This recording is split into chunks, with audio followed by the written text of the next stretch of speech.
Now at 6 o'clock, take a look at this. This is a man from Vancouver jumping from the 11th floor of a cruise ship just for the fun of it, but Royal Caribbean is having none of it. They banned this Vancouver man and his friends for life after that dangerous stunt. Also this morning, the measles outbreak in Clark County spreads to where we now have 14 confirmed cases. Plus, the economic toll of the government shutdown now in its 27th day. Until you have to make rent, until you have to feed your children, then you know how it feels. While 800,000 go without pay, a new fight is brewing on Capitol Hill over the president's State of the Union address. So long, sunny skies. Those of you in the gorge are waking up to snow on the ground and icy roads. We're covering all of that in the next 60 minutes as your 6 o'clock hour of KGW News at Sunrise starts right now.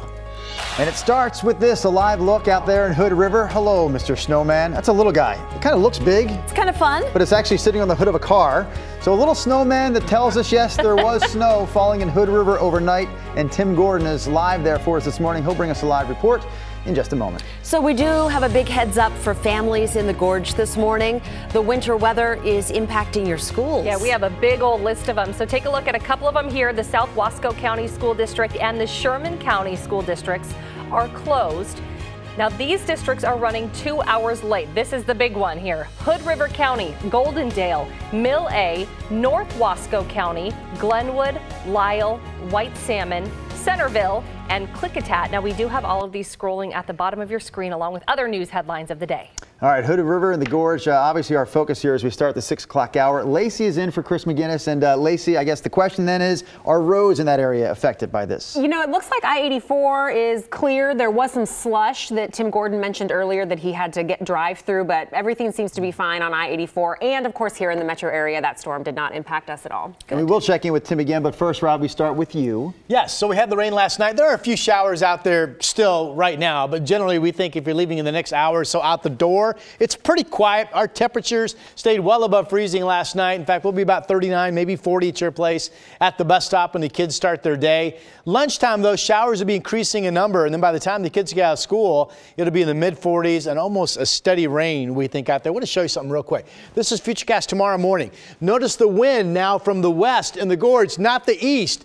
Tonight, we finally break that strong gusty east wind. I'll have your complete forecast coming up shortly. Okay, Rod, thank you. Well, now we want to send things out to the gorge. KGW's Tim Gordon has been live in Hood River all morning. And Tim, how are things looking?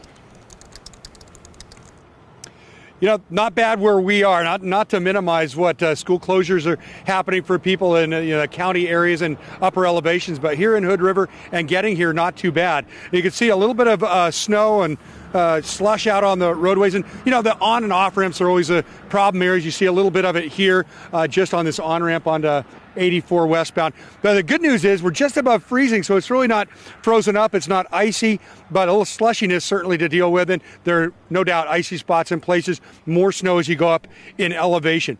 Let's show you what I-84 looked like on our drive out here. Oh, this was about 3:30 this morning, maybe 4 o'clock.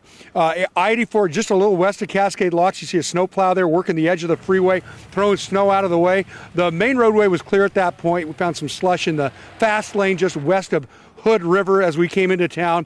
Here in town, though, we went up a little bit in elevation around Providence Memorial Hospital. Snow on the streets. Again, slushy, not icy. The temperatures seem to be just above freezing here, creeped up since the overnight snow to about 33 degrees where we are standing right now. So we're hanging in there. It's not snowing or freezing rain at the moment. It's been dry for us for the most part. Just enough snow, guys, for Chad DeHart, photographer, to build this beautiful little guy. Isn't he cute? Looks like he's got a little mustache or something. He looks a little bit like a Charlie Chaplin guy. Oh my gosh, don't you think? that's funny. Managing to have a little fun out there this morning. All right. Thank you very much. Well, we are following those winter weather conditions throughout the morning here on Sunrise. You can also find details at kgw.com or on our KGW News app. We do have a health alert, and it is a big one this morning. There are now 14 confirmed cases of measles up in Clark County. Health officials are calling this a full-blown outbreak. The kids who are sick are 18 years old or younger, and all but one of them are unvaccinated. So there are a dozen places where people may have been exposed to the measles, including these 5 schools. They're on your screen. We are talking about Cornerstone Christian Academy, Vancouver Home Connection, Hearthwood Image, and Eisenhower Elementary Schools. The kids may have also exposed people who traveled through PDX on Monday, January 7th, and they went to several big hospitals in the Vancouver area. So we've been working real hard here at KGW to get you all the information you need. Go to our website, kgw.com, to find a complete list. I had no idea that this was some really big, huge thing, internationally. I think it's pretty crazy, to be honest. Yeah, that man and his neighbors are shocked to hear they were living next door to a brothel. The FBI says they were operating out of apartments in the Portland area and also around the country. Agents went undercover to take them down. KGW got this video of men coming and going from one of the apartments in Beaverton. We're told the women working in these brothels were brought over from China. I definitely suspected something was going on. Just the number. People don't have that many friends. Guy friends in particular. 6 people, including 3 who live in Oregon, are now facing racketeering charges.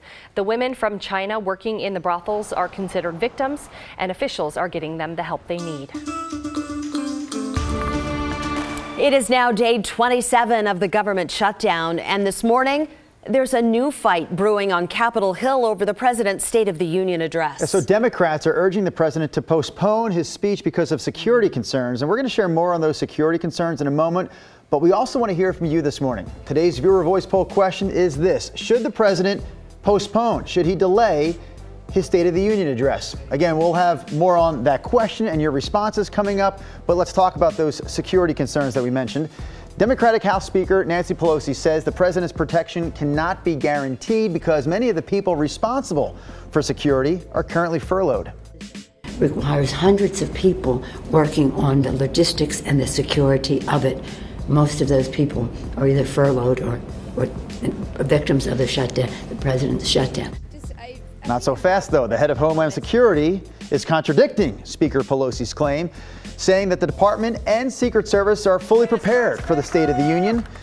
That speech, the president's address, is actually less than 2 weeks away now. It's scheduled for January 29th. Okay, one thing we should point out this morning is that several State of the Union speeches have been delayed in the past, most notably President Reagan's in 1986 after the Challenger disaster. So as you digest all this, weigh in. This is our viewer voice poll. Should the president delay the State of the Union? You can vote right now at kgw.com/vote or by clicking on the Vote Now tab in our KGW News app. It is 6:08 now. Time for a look at some other news headlines in your morning rush.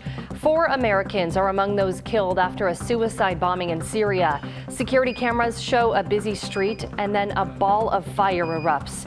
2 U.S. service members died. This attack marked the deadliest attack on U.S. forces in Syria since American troops went into the country in 2015. This all comes just a month after President Trump said he plans to withdraw troops from Syria. The American killed in a terror attack at a luxury hotel in Kenya has been identified. Jason Spindler lived in Kenya and was having lunch at the hotel when extremists stormed in. Spindler was one of at least 20 people who died. His family says he actually worked at the World Trade Center on 9/11, but wasn't there when the plane hit because he was late to work that day. Some terrifying moments caught on video here. An explosion on the roof of a building at a school in France. This is at the University of Lyon. 3 people got hurt. The university says people heard multiple explosions. Officials now think they were caused by renovation work going on in that building. And take a look at this. An active volcano in southwestern Japan erupted this morning. Volcanic ash rose higher than 19,000 feet above the crater. Town officials say islanders evacuated to emergency shelters. Nobody got hurt. That is your morning rush.